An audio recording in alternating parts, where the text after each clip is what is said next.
યુવા શક્તિ group charitable trust દ્વારા motivational speaker પારસ પાંધીના સેશનનું આયોજન કરવામાં આવ્યું હતું। આ કાર્યક્રમમાં 3000થી વધુ લોકોએ ભાગ લીધો હતો। યુવા શક્તિ ગ્રુપ ચેરિટેબલ ટ્રસ્ટના જણાવ્યા મુજબ જરૂરિયાતમંદ લોકોની સેવાના ધ્યેય સાથે 17 વર્ષ પહેલા યુવા શક્તિ ગ્રુપ ચેરિટેબલ ટ્રસ્ટની સ્થાપના કરવામાં આવી હતી। ત્યારથી અત્યાર સુધી દાતાઓના સહયોગથી સેવા યજ્ઞ અવિરતપણે ચાલી રહ્યું છે।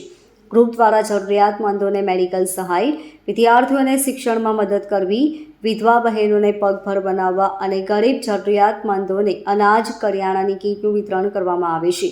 સાથે જ લોકો જીવનના સાચા માર્ગ પણ આગળ વધે તે માટે પણ વિવિધ કાર્યક્રમોનું આયોજન વર્ષ દરમિયાન થતું હોય છે, જે અંતર્ગત આજરોજ યુવા શક્તિ ગ્રુપ ચેરિટેબલ ટ્રસ્ટ દ્વારા મોટિવેશનલ સ્પીકર પારસ પાંધીના સેશન્સનું આયોજન કરવામાં આવ્યું હતું। આ કાર્યક્રમમાં 3000થી વધુ લોકોએ ભાગ લીધો હતો। મારું નામ વિપુલ સાવલિયા છે। હું યુવા શક્તિ ગ્રુપ ચેરિટેબલ ટ્રસ્ટ સાથે જોડાયેલો છું। યુવા શક્તિ ચેરિટેબલ ટ્રસ્ટ છેલ્લા 17 વર્ષથી સુરતની અંદર કાર્યરત છે, જેમની મુખ્ય સેવાઓ છે હોસ્પિટલાઇઝ જે લોકો હોય એમની સેવા કરવી, એમને ત્યાં જઈને મદદ કરવી, અને બીજું અમે મદદ કરીએ છીએ કે જે વિદ્યાર્થીઓ હોય જે ફી નથી ભરી શકતા એ લોકોને સ્કૂલમાં અમે ફી ભરી આપીએ છીએ।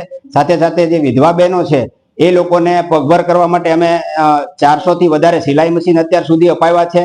અને આજે અમે જે કાર્યક્રમ કર્યો છે એ પારસભાઈ પાંધીનો કાર્યક્રમ કર્યો છે, મોટિવેશનલ સ્પીકર છે। બહુ સરસ મજાનું વક્તવ્ય સાથે અમે યુવાનો અને વડીલો બધાને એક જીવન જીવવાની નવી રાહ મળે, જે કળા મળે, જે લોકો સુધી પહોંચે, એ હેતુથી અમે છે ને આ કાર્યક્રમનું આયોજન કરેલું છે। આ કાર્યક્રમમાં કેટલા લોકો ઉપસ્થિત છે? આજના કાર્યક્રમમાં 3000થી વધારે લોકો ઉપસ્થિત છે। કેટલા વર્ષોથી આ કાર્યક્રમ? આ 17 વર્ષથી સતત આ સેવા યજ્ઞ ચાલી રહ્યો છે। એની અંદર બહુ બધા યુવાનો પોતાનું યોગદાન, સમય, તન, મન અને ધન બધું જ આપી રહ્યા છે। આપણી સંસ્થામાં કેટલા લોકો સભ્યો છે? આ સંસ્થાની અંદર 400થી વધારે સભ્યો છે। આગળનો પ્લાનિંગ છે કે વધુમાં વધુ લોકો પાસેથી દાન લેવું અને લોકો સુધી પહોંચાડવું, આ મોટામાં મોટો ધર્મ રહેશે યુવા શક્તિ ગ્રુપનો। Bureau report LK star news, Surat.